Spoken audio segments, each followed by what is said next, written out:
মানে কোকৰাঝাৰত second ডুৰান্ড cup হ'বলৈ গৈ আছে আৰু ইটো ডুৰান্ড কাপৰ 133rd যেটো মেচ ইটো হ'ব মানে টুৰ্নামেণ্ট আমি সৌভাগ্য যোৱা বছৰ আমি প্ৰথমবাৰ বড়োলেণ্ডত আমি ডুৰান্ড কাপ অনুষ্ঠিত কৰিব পাইছিলোঁ 132 আছিলে এইবাৰ 133তম ডুৰান্ড কাপ ইয়াত অনুষ্ঠিত হ'ব আৰু আমি আৰ্মিৰ বিষয়াসকলক কথা পাতি আছোঁ যে ইয়াত সেমি ফাইনাল বা কোৱাৰ্টাৰ ফাইনাল ইয়াত হ'ব লাগে বুলি পেলাই আৰু ইয়াৰ কাৰণে আমাৰ ষ্টেডিয়ামটো আমি খুব অত্যাধুনিক ভাৱে ডেভেলপ কৰা হ'ল আৰু হিটো মেবি তেখেতসকলে কোৱা মতে first in the north east তেনেকুৱা টেকনলজিৰে মানে ষ্টেডিয়াম বনোৱা হৈছে আৰু তাত মানে যিমান বৰষুণ পৰিলেও ইয়াত খেলা হ'বলৈ পাৰিব আমি যোৱা বছৰ ডুৰান্ড কাপৰ কাৰণে এই ষ্টেডিয়ামখন প্ৰায় 11,000 মানুহ 11,000-12,000 বহিব পৰা কেপাচিটি বনাইছিলোঁ আৰু এই বছৰ আমাৰ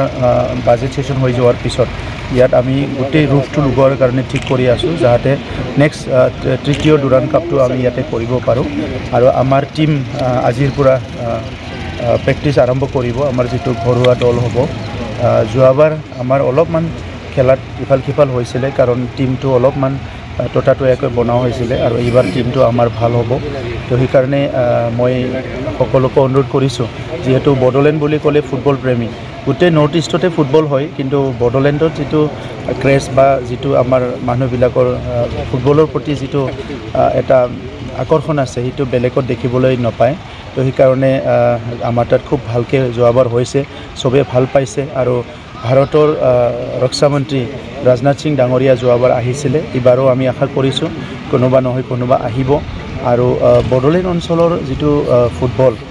ইয়াৰ দ্বাৰাই আমাৰ বহুত ল'ৰা ছোৱালীয়ে নিজৰ কেৰিয়াৰ গঢ়াৰ লগতে নিজকে ভাল প্লেয়াৰ হিচাপেও গঢ় দিব পাৰিছে আৰু বহুতে চাকৰিও পাইছে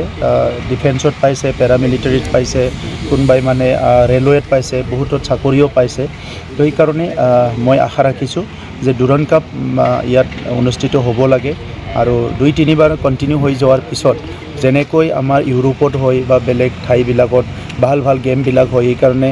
প্লেয়াৰ্ছসকলে বহুত এনকাৰেজমেণ্ট পায় আমাৰ ইয়াতো বহুত এনকাৰেজ পাব